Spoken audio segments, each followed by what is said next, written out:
Sebelumnya, terima kasih kepada Ibu Dea Diela selaku pengampu dari mata kuliah fisiologi tumbuhan ini, di mana di sini kami diberi kesempatan untuk mempresentasikan materi terkait topik asimilasi nitrogen. Nah, sebelumnya perkenalkan di sini saya Austin, salah satu anggota dari kelompok 4 yang akan menjadi moderator pada presentasi pada topik asimilasi nitrogen ini.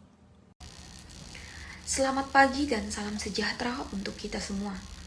Perkenalkan, kami dari kelompok 4 yang beranggotakan Rina Jihan Syabanah, Degrina Leliana Ratu Ferisa, Rifa Nur Cahyati, dan saya sendiri Austin. Di sini, kami akan membahas tentang asimilasi nitrogen. Adapun 4 topik yang akan kami bahas, akan kami bicarakan pada asimilasi nitrogen ini, yaitu yang pertama, nitrogen di alam, yang kedua, asimilasi nitrat, yang ketiga, asimilasi amonium, dan yang keempat, fiksasi nitrogen. Baiklah, topik pembahasan pertama terkait nitrogen di alam akan dijelaskan terlebih dahulu oleh anggota kelompok kami, yaitu Rena Jihan Syabanah. Untuk topik pembahasan kedua, selanjutnya akan dijelaskan oleh Rifa Nur Cahyati terkait asimilasi nitrogen. Topik pembahasan ketiga akan dijelaskan oleh Degrina Leliana Ratu Ferisa terkait asimilasi amonium. Dan topik pembahasan terakhir akan dijelaskan oleh saya sendiri terkait fiksasi nitrogen. Baik, terima kasih kepada moderator yang telah mempersilahkan saya untuk menjelaskan materi yang pertama, yaitu mengenai nitrogen di alam, di mana nutrisi di alam itu melibatkan siklus biogeokimia. Salah satu siklusnya yaitu biogeokimia, ya, di mana asimilasi nitrogen di sini sangat berperan penting dalam siklus biogeokimia. Apa itu asimilasi nitrogen? Asimilasi nitrogen adalah proses di mana tanaman dan mikroorganisme mengambil nitrogen dari lingkungan untuk menghasilkan senyawa yang dapat digunakan untuk pertumbuhan seperti protein dan asam nukleat. Nah, dalam siklus nitrogen, mikroorganisme tanah seperti bakteri rhizobia dan bakteri nitrifikasi itu berperan, ya, dalam mengubah nitrogen atmosfer menjadi bentuk yang dapat diserap oleh tanaman. Kemudian, tanaman tersebut menggunakan nitrogen ini untuk menyusun protein dan komponen sel lainnya. Nutrisi yang diperoleh dari asimilasi nitrogen ini esensial gitu bagi tanaman dan organisme di alam, gitu, dapat membantu untuk menjaga keseimbangan ekosistem dan mendukung pertumbuhan organisme tersebut. Baik, selanjutnya yaitu siklus nitrogen biogeokimia, di mana nitrogen itu melewati beberapa bentuk atau proses dalam daur biogeokimia. Nah, nitrogen hadir dalam berbagai bentuk di biosfer. Sejumlah besar nitrogen itu terdapat dalam atmosfer itu sekitar 78% berdasarkan volumenya. Nah, sedangkan tanah hanya mengandung sedikit nitrogen. Namun, tumbuhan tidak dapat mengambil nitrogen secara langsung dari atmosfer, dan tumbuhan itu bergantung pada suplai nitrogen di tanah untuk pertumbuhannya. Nah, tetapi unsur ini terdapat dalam jumlah yang sedikit di dalam tanah, sedangkan yang diperlukan itu cukup banyak. Nah, siklus nitrogen biogeokimia ini meliputi siklus yang mengalir dari komponen abiotik ke biotik atau organisme hidup, dan juga sebaliknya.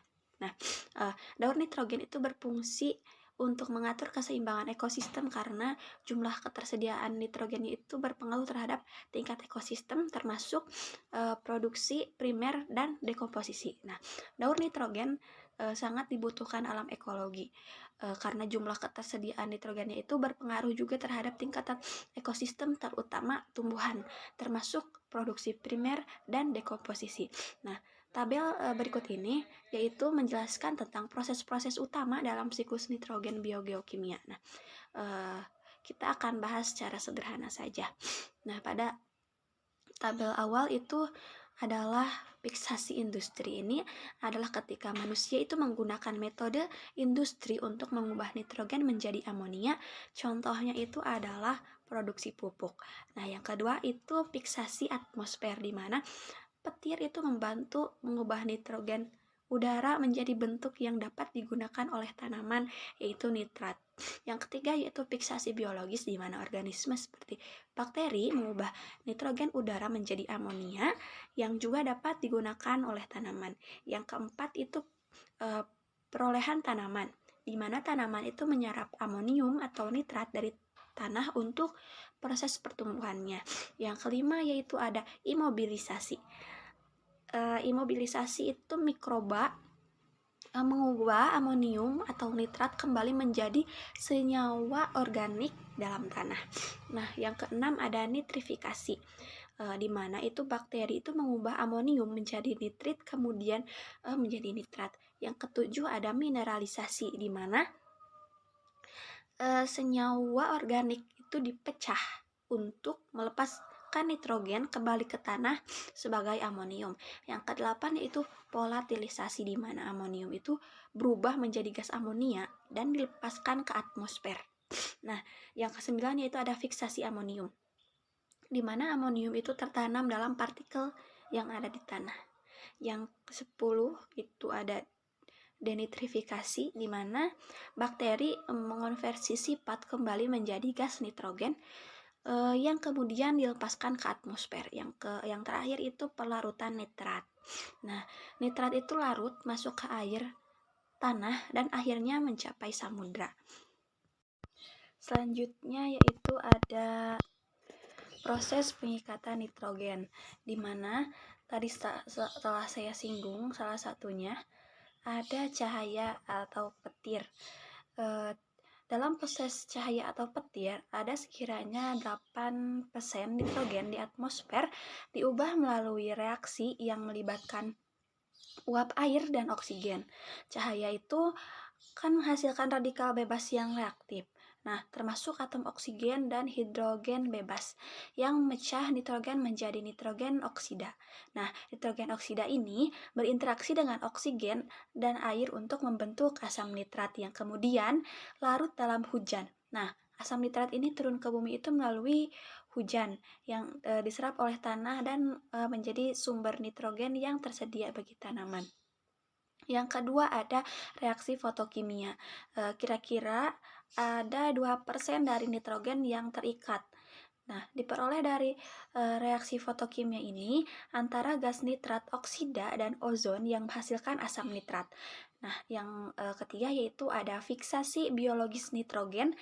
Nah, ini adalah sisa dari besarannya, yaitu 90% nitrogen ini dihasilkan dari fiksasi reduksi biologis nitrogen, yang mana bakteri atau ganggang atau alga hijau biru cyanobacteria ini menjadi mengikat nitrogen ke dalam amonium. Nah, meskipun nitrogen ini masuk ke dalam sel-sel daun bersama dengan CO2 itu melalui stomata.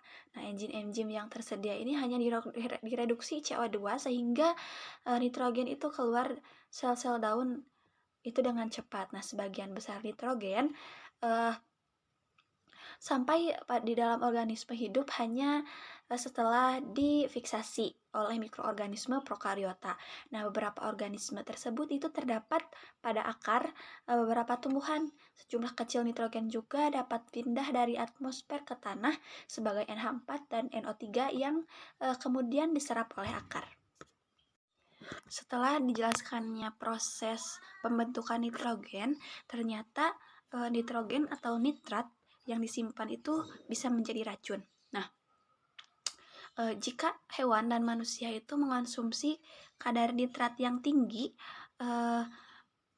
terutama dalam bentuk sayuran atau hijauan yang dapat mengakumulasi nitrat yang dihasilkan dari tanah, mereka itu beresiko mengalami methemoglobinemia.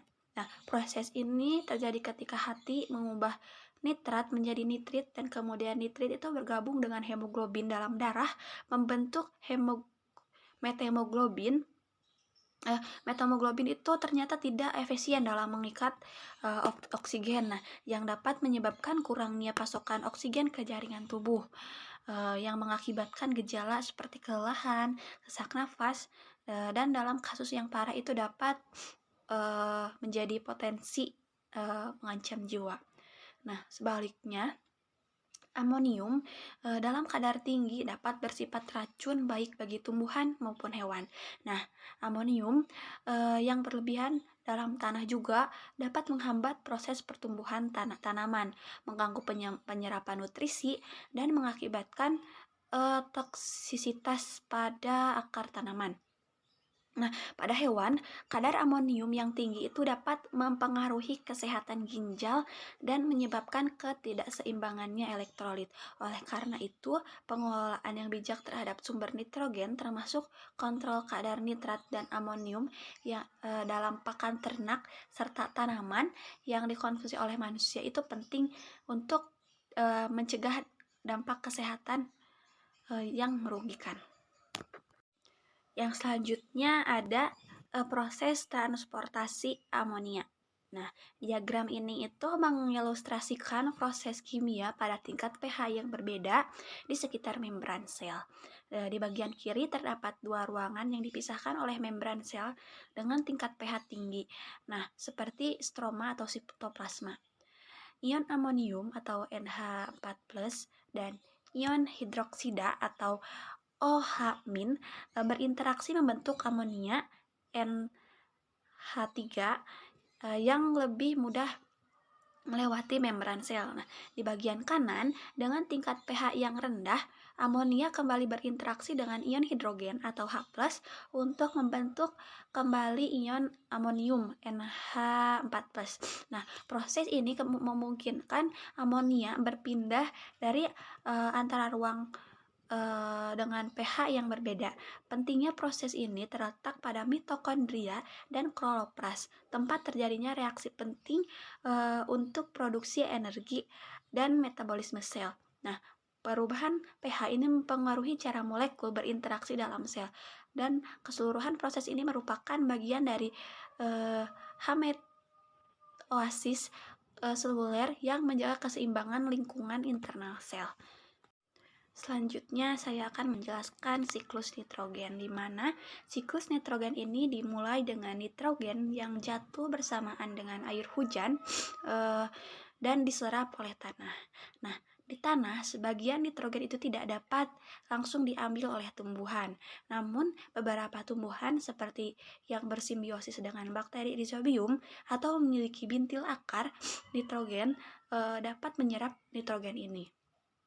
Nah, proses selanjutnya adalah fiksasi nitrogen, di mana bakteri Rhizobium itu mengubah nitrogen menjadi amonium.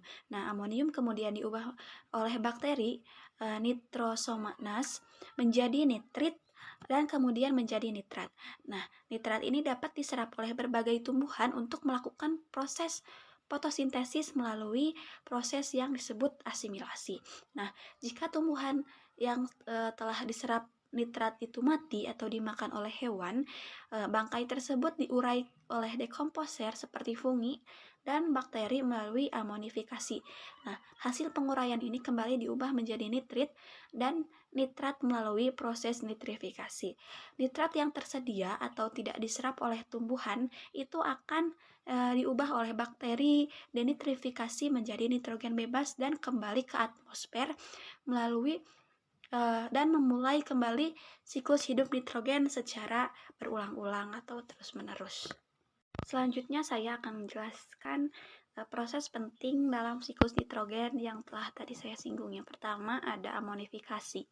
Proses ini yaitu proses penguraian bahan organik menjadi amonia oleh mikroorganisme dekomposer seperti bakteri dan fungi. Nah, reaksi amonifikasi ini melibatkan pemecahan senyawa organik kompleks menjadi amonia atau ion amonium.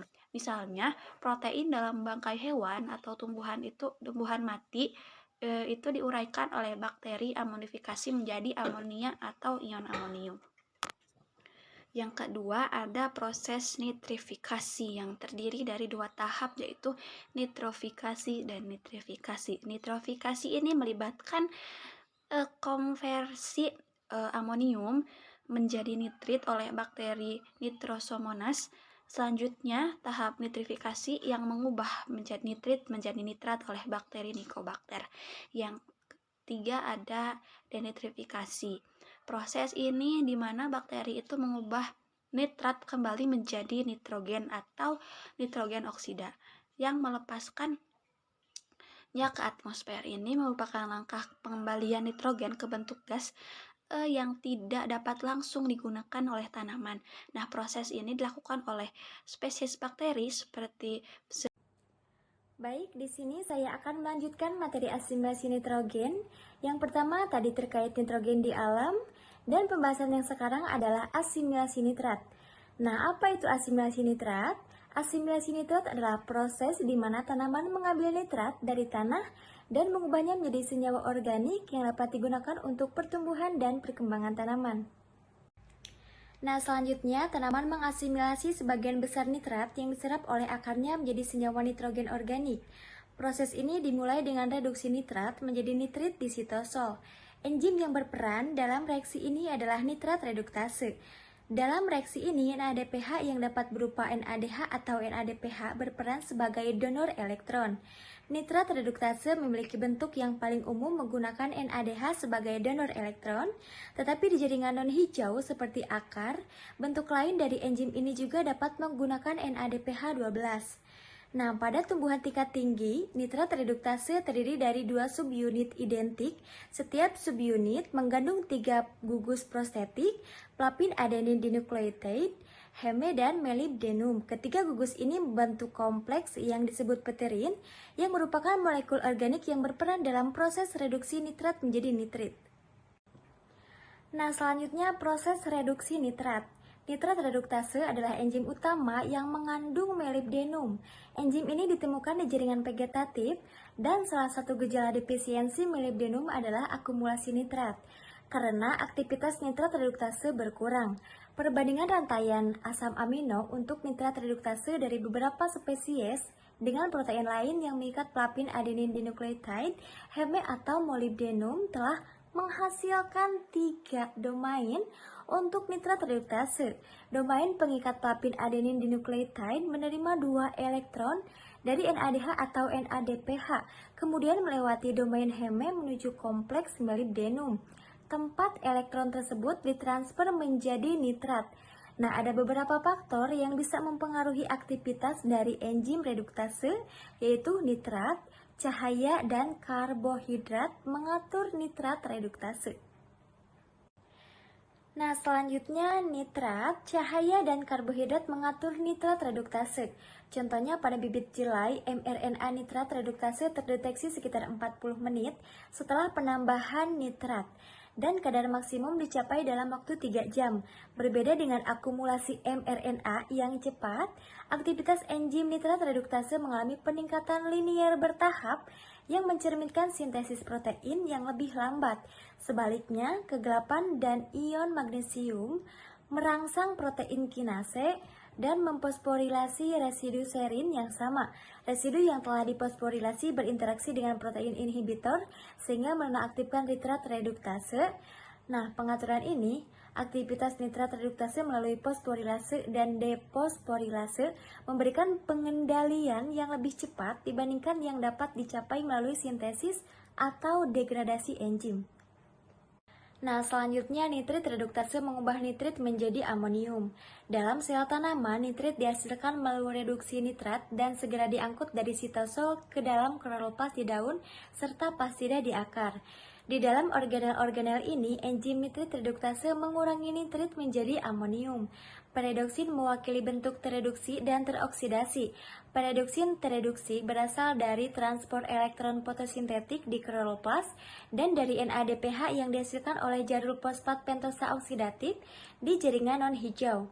Kloroplast dan pastida akar mengandung berbagai bentuk enzim, namun keduanya terdiri dari polipeptida tunggal yang mengandung 2 gugus prostetik. yaitu gugus besi belerang dan heme khusus. Gugus-gugus ini bekerjasama mengikat nitrit dan mereduksinya langsung menjadi amonium tanpa akumulasi senyawa nitrogen dalam keadaan redoks perantara. Nah, selanjutnya tumbuhan dapat mengasimilasi nitrat pada keduanya akar dan tunas.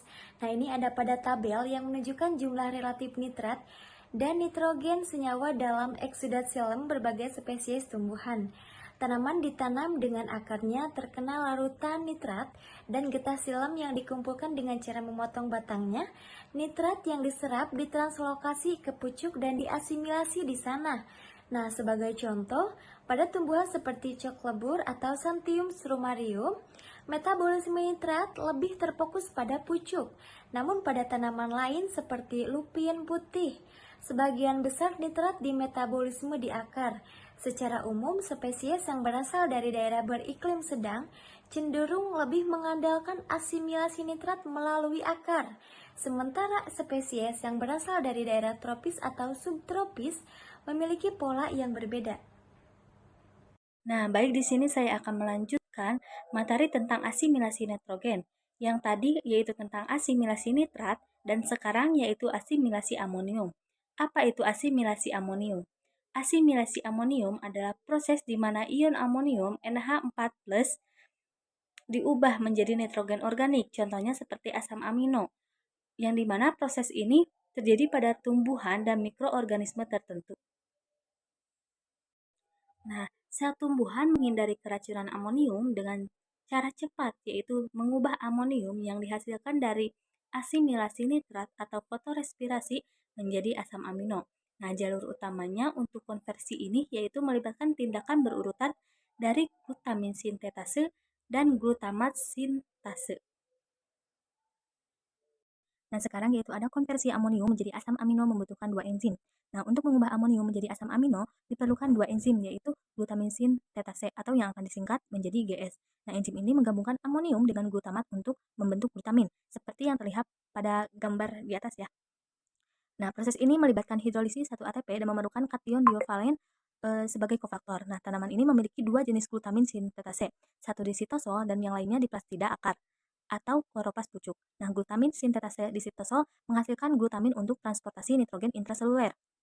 Sedangkan glutamin sintetase yang di plastida akar menghasilkan nitrogen amida untuk digunakan secara lokal. Nah, glutamin sintetase di kloroplast pucuk berperan dalam mengasimilasi nitrogen yang terlibat dalam fotorespirasi. Nah, ada ekspresi enzim glutamin sintetase plastida dipengaruhi oleh tingkat cahaya karbohidrat dan juga karbohidrat. Sementara bentuk sitosol tidak terlalu dipengaruhi. Tapi peningkatan kadar glutamin plastida dapat merangsang aktivitas enzim glutamat sintetase atau glutamate sintase yang dapat mentransfer gugus amida glutamin ke dua oksoglutarat, menghasilkan dua molekul glutamat. Ada dua jenis glutamat sintase ini yang ditemukan pada tanaman, yang satu menerima elektron dari NADH, yaitu NADH dan juga glutamat sintase ini, dan yang lain menerima elektron dari ferredosin atau ferredosin glutamat sintase ini. Nah, NADH glutamat sintase ini terdapat di plastida non-fotosintesis, seperti akar atau berkas pembuluh darah daun yang sedang berkembang. Terlibat dalam asimilasi NH4+. Di sisi lain, ferredosin glutamat sintase ini yang terdapat di kloroplas berfungsi dalam metabolisme nitrogen fotorespirasi. Nah, penelitian menunjukkan bahwa tingkat cahaya mempengaruhi aktivitas dan juga jumlah protein glutamat sintase ini. Dengan ferredosin glutamat sintase khususnya meningkat dengan peningkatan tingkat cahaya seperti itu. Kemudian akar terutama yang tumbuh di bawah nutrisi nitrat memiliki ferredosin glutamat sintase dalam plastida yang kemungkinan berperan dalam menggabungkan glutamin selama asimilasi nitrat. Nah, selanjutnya yaitu ada amonium dapat diolah melalui jalur alternatif menggunakan enzim glutamat dehidrogenase atau yang akan disingkat menjadi GDH. Nah, GDH ini bertanggung jawab untuk katalis reaksi yang dapat berjalan ke arah sintesis atau deaminasi glutamat, sebagaimana ditunjukkan ya pada gambar tersebut. Nah, 2 oksoglutarat ditambah NH4 plus ditambah NADPH, kemudian juga glutamat ditambah H2O ditambah NADP plus seperti itu. Nah, dalam reaksi ini 2 min-oksoglutarat dan amonium bereaksi untuk membentuk glutamat. Nah, reaksi ini dapat berlangsung ke arah sintesis glutamat atau ke arah deaminasi, tergantung pada kebutuhan sel dan kondisi lingkungannya. NADPH digunakan sebagai koenzim untuk memediasi reaksi ini. Jalur ini memberikan cara alternatif bagi tanaman untuk mengelola amonium dan memproduksi glutamat sesuai dengan kebutuhan metabolik mereka. Proses ini dapat terjadi di berbagai jaringan pada organ tanaman, memungkinkan adaptasi terhadap kondisi lingkungan dan kebutuhan nutrisi yang berbeda. Yang selanjutnya yaitu reaksi transminasi transfer nitrogen. Jadi setelah nitrogen diasimilasi menjadi glutamin dan glutamat, proses selanjutnya yaitu melibatkan transfer nitrogen ke dalam asam amino lain melalui reaksi transminasi. Enzim yang memediasi reaksi ini dikenal sebagai aminotransferase. Salah satu contohnya adalah aspartat aminotransferase yang mengkatalis reaksi berikut, yaitu glutamat ditambah oksalaasetat, kemudian asparat ditambah 2 oksoglutarat. Nah, dalam reaksi ini, gugus amino dari glutamat ditransfer ke atom karboksil asparat, menghasilkan asparat sebagai produk. Kemudian asparat memiliki peran penting dalam berbagai proses biologis, termasuk antarjemput malat asparat untuk mentransfer ekuivalen yang tereduksi dari mitokondria dan kloroplas ke dalam sitosol, serta dalam pengangkutan karbon dari mesopil ke selubung berkas untuk fiksasi karbon C4. Kemudian seluruh proses transminasi membutuhkan peridoksal fosfat sebagai kofaktor yang merupakan bentuk dari vitamin B6. Enzim aminotransferase ini dapat ditemukan dalam berbagai lokasi sel seperti termasuk sitoplasma, kloroplas, mitokondria, glioksisom dan juga peroksisom. Nah, aminotransferase ini yang terlokalisasi di kloroplas mungkin memiliki peran khusus dalam biosintesis asam amino karena tanaman daun dan kloroplas yang terisolasi dan terpapar karbon dioksida berlabel radioaktif dengan cepat menggabungkan label tersebut ke dalam molekul seperti glutamat, asparat, alanin, serin, dan juga glisin. Kemudian yaitu ada asparagin dan glutamin menghubungkan karbon dan metabolisme nitrogen, di mana asparagin pertama kali diisolasi dari asparagus pada tahun 1806. Bukan hanya berfungsi sebagai prekursor protein, tetapi juga sebagai senyawa krusial untuk transportasi dan penyimpanan nitrogen. Nah, hal ini disebabkan oleh stabilitasnya dan rasio nitrogen ke karbon yang tinggi, yaitu 2N hingga 4C untuk asparagin dibandingkan 2N hingga 5C untuk glutamin atau 1N hingga 5C untuk glutamat. Nah, jalur utama sintesis asparagin melibatkan transfer nitrogen amida dari glutamin ke asparagin, sebagaimana yaitu glutamin ditambah aspartat ditambah ATP yaitu menjadi asparagin ditambah glutamat ditambah AMT ditambah PPI. Nah, asparagin sintetase ini atau yang akan disingkat menjadi AS, enzim yang memediasi reaksi ini ditemukan di sitosol daun, akar, dan bintil-bintil pengikat nitrogen. Pada akar jagung, khususnya di bawah tingkat yang berpotensi beracun amonia. Amonium dapat menggantikan glutamin sebagai sumber kelompok amida. Nah, ada faktor-faktor seperti tingkat cahaya yang tinggi dan kondisi karbohidrat yang merangsang plastid sintetase glutamin dan juga ferrodosin glutamate sintase dapat menghambat ekspresi gen yang mengkode asparagin sintesis dan aktivitas enzim tersebut. Kemudian regulasi yang berlawanan dari jalur yang bersaing membantu menyeimbangkan metabolisme karbon dan nitrogen pada tanaman. Pada kondisi energi yang cukup, tingkat cahaya dan karbohidrat tinggi, sintetasi glutamin dan glutamate sintase ini diaktifkan, sementara asparagin sintetase ini dihambat. Jadi mendukung asimilasi nitrogen menjadi glutamin dan glutamat yang kaya akan karbon untuk sintesis bahan tanaman baru. Sebaiknya, pada kondisi terbatas energi, sintetasi glutamin dan glutamate sintase akan dihambat. Asparagin sintetase diaktifkan, jadi mendukung asimilasi nitrogen menjadi asparagin. Asparagin memiliki kandungan nitrogen yang tinggi dan stabilitas yang memadai untuk transportasi jarak jauh atau penyimpanan jangka panjang. Baiklah, di sini saya akan menjelaskan topik terkait nitrogen fixation.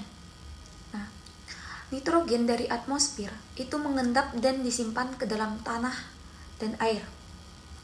Setelah berada di dalam tanah, nitrogen ini akan bergabung dengan hidrogen untuk membentuk ion amonium melalui bantuan organisme. Nah, proses di mana pengubahan nitrogen di atmosfer menjadi senyawa nitrogen oleh mikroorganisme ini dikenal sebagai fiksasi nitrogen. Nah, Mungkin salah satu contoh fiksasi nitrogen yang dikenal itu adalah hubungan antara tanaman polong-polongan dengan bakteri. Fiksasi nitrogen biologis itu berperan penting dalam mengubah sebagian besar nitrogen di atmosfer menjadi amonium yang merupakan jalur utama untuk nitrogen masuk ke dalam siklus biogeokimia nitrogen. Nah, simbiosis itu umumnya terjadi antara tumbuhan leguminosae dan berbagai bakteri tanah seperti Azorhizobium, Bradyrhizobium, dan lain sebagainya. Nah, selain itu, simbiosis itu terjadi antara beberapa spesies tumbuhan berkayu seperti pohon alder dan bakteri tanah dari genus Frankia. Fiksasi nitrogen itu memerlukan kondisi tanpa oksigen karena oksigen dapat merusak enzim nitrogenase yang terlibat dalam proses fiksasi nitrogen secara permanen. Nah, oleh karena itu, fiksasi nitrogen harus terjadi dalam kondisi tanpa oksigen. Sebagai contoh, Cyanobacteria aerobik yang tersebar luas membutuhkan kondisi tanpa oksigen untuk melakukan proses fiksasi nitrogen. Nah, bakteri bebas yang memiliki kemampuan memfiksasi nitrogen itu dapat bersifat aerobik, fakultatif, atau anaerobik. Nah, fiksasi nitrogen biologis itu adalah prokariotik eksklusif. Nah, pada gambar ini itu menunjukkan bintir akar pada kedelai. Nah, fiksasi nitrogen itu adalah proses reduksi di nitrogen menjadi amonia, menentukan jumlah di nitrogen yang difiksasi secara global dengan akurat. Nah, tumbuhan sebagai organisme eukariotik dengan kompartemen nukleir terbatas oleh membran itu tidak dapat melakukan fiksasi di nitrogen karena kekurangan mesin biokimia yang sesuai. Oleh karena itu, fiksasi nitrogen terutama merupakan domain prokariota yang melibatkan bakteri dan cyanobacteria. Nah, prokariota pengikat nitrogen yang bersimbiosis terdapat di dalam bintil, struktur khusus yang melibatkan bakteri pengikat nitrogen pada tanaman inang. Nah, pada Gunera, organ-organ ini adalah kelenjar yang berkembang secara independen dari simbion. Pada tanaman polong-polongan dan tanaman actinorizal, bakteri pengikat nitrogen itu merangsang tanaman untuk membentuk bintil pada akar. Selanjutnya, fiksasi nitrogen simbiotik. Nah, tumbuhan tentunya memerlukan nitrogen untuk berbagai keperluan pembentukan molekul biologis yang penting. Nah, sejumlah tumbuhan itu membangun hubungan simbiotik dengan bakteri yang tumbuh di dalam akarnya. Dalam asosiasi legum dengan bakteri, biasanya spesies Rhizobium dan sejumlah legum lainnya dibentuk oleh sel kecil yang disebut Bradyrhizobium. Nah, bakteri menginvasi tumbuhan dan menyebabkan pembentukan nodul melalui proliferasi sel inang tumbuhan. Nah, proses nodulasi ini diperlihatkan pada gambar berikut.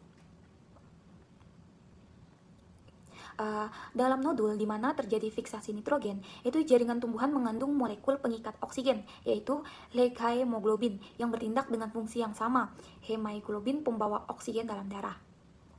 Fungsi molekul ini dalam nodul adalah untuk mereduksi jumlah oksigen bebas dan dengan demikian melindungi nitrogenase yang secara irreversibel diaktifkan oleh oksigen, namun oksigen penting bagi respirasi bakteroid. Nah, fiksasi nitrogen terjadi langsung di dalam bakteroid. Tumbuhan inang menyediakan karbohidrat bagi bakteroid yang mengoksidasinya untuk memperoleh energi. Nah, karbohidrat ini mula-mula dibentuk di daun selama fotosintesis dan kemudian diangkut melalui floem ke nodul akar. Nah, sukrosa merupakan karbohidrat yang paling umum dan banyak diangkut. Beberapa elektron dan ATP yang diperoleh selama oksidasi dalam bakteroid digunakan untuk mereduksi nitrogen menjadi ion amonium. Semua nitrogen dalam sistem hidup diproses oleh bakteri yang mengambil nitrogen atmosfer dan mengubahnya menjadi bentuk yang dapat digunakan. Selanjutnya, legum menunjukkan simbiotik nitrogen fiksasi. Nah, dalam pandangan umum, itu disepakati bahwa fiksasi nitrogen simbiosis, terutama pada kacang-kacangan, itu memberikan kontribusi nitrogen yang lebih substansial ke dalam tanah dibandingkan dengan bakteri yang hidup bebas. Nah, asosiasi legum rhizobium itu biasanya dapat memperbaiki sekitar 25 hingga 60 kg di nitrogen per hektar setiap tahun. Sementara organisme non-simbiotik hanya memperbaiki kurang lebih dari 5 kg. Mempertimbangkan pentingnya simbiosis legum dalam siklus nitrogen, pemahaman terhadap beberapa detailnya mungkin menjadi krusial. Nah, di sini ada beberapa tahapan pembentukan nodul akar oleh bakteri Rhizobia. Ada 3 tahap. Nah, yang pertama, tahap awal yang melibatkan kolonasasi dan inisiasi nodul. Nah, Rhizobia adalah bakteri tanah sporofit yang hidup secara bebas. Tentunya teman-teman juga mau tahunya. Mana tarikan awal Rhizobia itu ke arah akar terjadi melalui reaksi kemataksis positif, yaitu suatu pergerakan menuju stimulan kimia. Nah, nantinya dimana ketika rhizobia itu berhasil mengkolonisasi rhizosfer, itu mereka mulai mensintesis molekul sinyal morfogenik yang disebut faktor nodulasi atau faktor anggukan. Nah, faktor nodulasi yang dikeluarkan ke dalam tanah oleh rhizobia itu memicu sejumlah perubahan signifikan dalam pertumbuhan dan metabolisme akar inang. Nah, hal ini tentu menjadi tahap awal dari invasi rhizobium ke rambut akar dan pembentukan bintil selanjutnya. Tahap yang kedua yaitu melibatkan invasi rambut akar dan pembentukan benang infeksi. Nah, pada tahap kedua nodulasi itu bakteri perlu menembus dinding sel inang untuk masuk ke ruang antar dinding sel dan membran plasma. Nanti ketika setelah rhizobia itu mencapai permukaan luar membran plasma, pertumbuhan ujung rambut akar akan terhenti dan membran sel mulai membentuk lipatan. Nah, akibatnya terbentuklah intrusi tabung ke dalam sel yang dikenal sebagai benang infeksi yang berisi rhizobia yang menyusup. Nah, benang infeksi terus memanjang hingga mencapai dasar serambut. Nah, di sini rhizobia harus kembali menembus dinding sel untuk memberikan akses bakteri ke sel berikutnya dalam jalurnya. Nah, selanjutnya tahap ketiga yang dimana akhirnya bakteri ini dilepaskan. Nah, langkah terakhir dalam proses infeksi terjadi saat bakteri dilepaskan ke dalam sel inang, dimana pada kenyataannya membran dari benang infeksi akan membentuk vesikel kecil yang berisi satu atau lebih bakteri individu.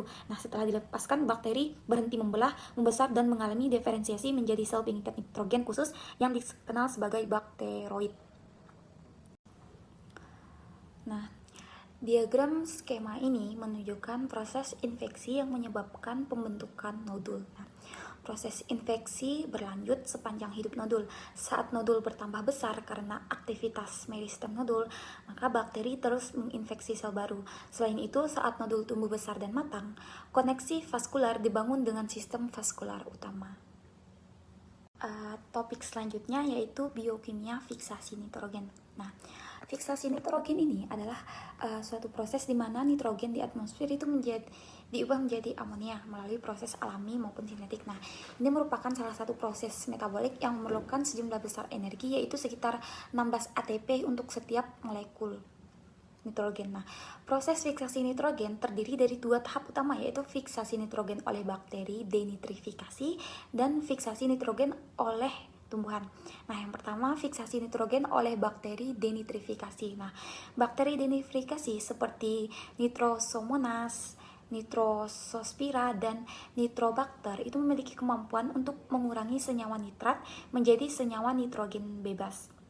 Nah, yang kedua, fiksasi nitrogen oleh tumbuhan. Nah, tumbuhan itu dapat mengubah nitrogen dioksida menjadi senyawa organik melalui proses fotosintesis. Nah, proses ini tentu melibatkan konversi nitrogen dioksida menjadi amonium yang selanjutnya diubah menjadi aminoasetil dan asetilan melalui fiksasi nitrogen energi. Nah, pada gambar ini itu menunjukkan ringkasan yang mana menggambarkan interaksi antara fotosintesis, respirasi, dan fiksasi nitrogen pada bakteroid. Nah, fiksasi nitrogen energi, reduksi biologis di nitrogen itu seperti halnya fiksasi nitrogen industri sangat mahal dalam hal energi. Nah, satu ukuran biaya energi adalah jumlah ATP yang dibutuhkan. Paling sedikit 16 ATP diperlukan untuk setiap molekul di nitrogen, tereduksi 2 untuk setiap elektron yang ditransfer sebagai perbandingan. Nah, hanya 3 ATP yang diperlukan untuk memfiksasi satu molekul karbon dioksida dalam fotosintesis.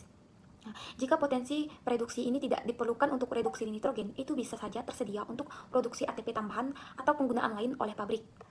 Nah, diperkirakan bahwa potensial reduksi yang digunakan dalam fiksasi nitrogen setara dengan setidaknya 9 ATP lebih lanjut, sehingga total investasi menjadi minimal 25 ATP untuk setiap molekul di nitrogen yang difiksasi. Nah, perhitungan serupa untuk karbon dioksida fiksasi itu membawa total menjadi 9 ATP, sekitar sepertiga kebutuhan untuk nitrogen. Selanjutnya, di nitrogen sensitif terhadap oksigen. Nah, pada gambar ini itu menunjukkan mikrograf cahaya dari Cyanobacterium anabaina, mana menunjukkan heterokista. Beberapa strategi itu telah dikembangkan untuk mengatasi konflik kadar oksigen dalam pemfiksasi nitrogen. Pertama, banyak bakteri pemfiksasi nitrogen yang hidup bebas mengadopsi gaya hidup anaerobik atau memfiksasi di nitrogen hanya dalam kondisi anaerobik jika bersifat fakultatif. Nah, produksi ATP dan reduktor menjadi kurang efisien dalam kondisi anaerobik, yang mungkin menjelaskan mengapa pemfiksasi nitrogen yang hidup bebas itu meskipun jumlahnya banyak hanya memberikan kontribusi kecil pada total nitrogen yang difiksasi secara biologis. Nah, terus yang kedua, beberapa spesies cyanobacteria pengikat nitrogen itu telah mengisolasi struktur aparatus pengikat nitrogen dalam sel khusus yang disebut heterokista. Nah, heterokista ini memiliki dinding sel yang tebal dan lapisan ganda yang membatasi difusi oksigen. Selain itu, heterokista ditandai dengan aktivitas pernapasan tinggi yang menjadi konsentrasi oksigen intraseluler tetap rendah. Baik, di sini saya akan melanjutkan tentang materi genetika fiksasi nitrogen. atau disebut dengan kode GENIF atau nitrogen fixation. Nah, nitrogen fixation ini merujuk pada serangkaian gen yang terlibat dalam produksi enzim nitrogenase Nah, khususnya di nitrogenase dalam bakteri fiksasi nitrogen seperti Rhizobium dan beberapa Cyanobacteria. Nitrogenase adalah enzim utama yang memungkinkan bakteri ini mengubah nitrogen gas di atmosfer menjadi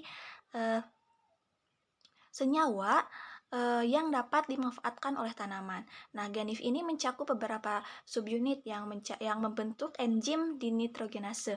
Nah, gen utama dalam rangkaian ini adalah NIFH atau NIFH yang mengkode subunit besi protein atau FF protein nitrogenase. Nah, selain itu, ada juga gen NIFD dan NIFK yang mengkode subunit besi molybdenum atau femoprotein nitrogenase. Nah, secara umum, rangkaian GENIF ini diatur oleh faktor-faktor lingkungan seperti ketersediaan nitrogen dan oksigen. Nah, pada kondisi kekurangan nitrogen dan ketersediaan energi yang cukup, gen-gen ini akan diaktifkan untuk memungkinkan bakteri menghasilkan enzim nitrogenase dan memulai fiksasi nitrogen. Contoh urutan NIFH, NIFD, dan NIFK dalam rangkaian GENIF akan tergantung pada spesies bakteri tertentu. Adapun peran GENIF yang terdiri dari dua jenis, yaitu gen struktural. Gen struktural atau NIFH, NIFD, NIFK, dan lain-lain itu gen-gen struktural dalam kelompok NIF yang mengkode komponen struktural enzim nitrogenase seperti subunit besi protein dan subunit besi molybdenum. Nah, subunit ini bergabung untuk membentuk enzim dinitrogenase yang bertanggung jawab untuk mengubah nitrogen gas menjadi senyawa yang dapat dimanfaatkan oleh tumbuhan dan lingkungannya. Yang kedua ada gen pengatur. Terdiri dari NIFA, NIFL, NIFJ adalah gen-gen pengatur dalam kelompok NIF mengkode faktor-faktor yang mengendalikan ekspresi gen-gen struktural. Misalnya, NIFA itu berperan sebagai aktivator dan membantu inisiasi transkripsi gen-gen struktural. Di sisi lain, NIFL dan NIFJ itu berfungsi sebagai pengatur negatif, mengontrol aktivitas NIFA sesuai dengan kondisi lingkungan seperti ketersediaan nitrogen dan oksigen. Proses fiksasi nitrogen itu harus disesuaikan dengan kondisi lingkungan untuk mengoptimalkan pengguna energi dan sumber daya. Nah, oleh karena itu, gen-gen pengatur dalam kelompok NIF ini memainkan peran penting dalam merespon sinyal lingkungan dan mengatur produksi enzim nitrogenase sesuai dengan kebutuhan sel bakteri. Nah, secara keseluruhan, kolaborasi antar gen-gen struktural dan pengatur dalam kelompok NIF ini memastikan efisiensi fiksasi nitrogen, membantu bakteri beradaptasi dengan kondisi lingkungan yang bervariasi. Selanjutnya yaitu ada genetika fiksasi nitrogen, di mana NH3 itu diproduksi oleh fiksasi nitrogen yang diubah menjadi nitrogen organik. Nah, pada gambar pertama yaitu siklus glutamat sintase itu merupakan proses penting dalam metabolisme tanaman yang membantu mengonversi nitrogen menjadi senyawa organik yang dapat digunakan.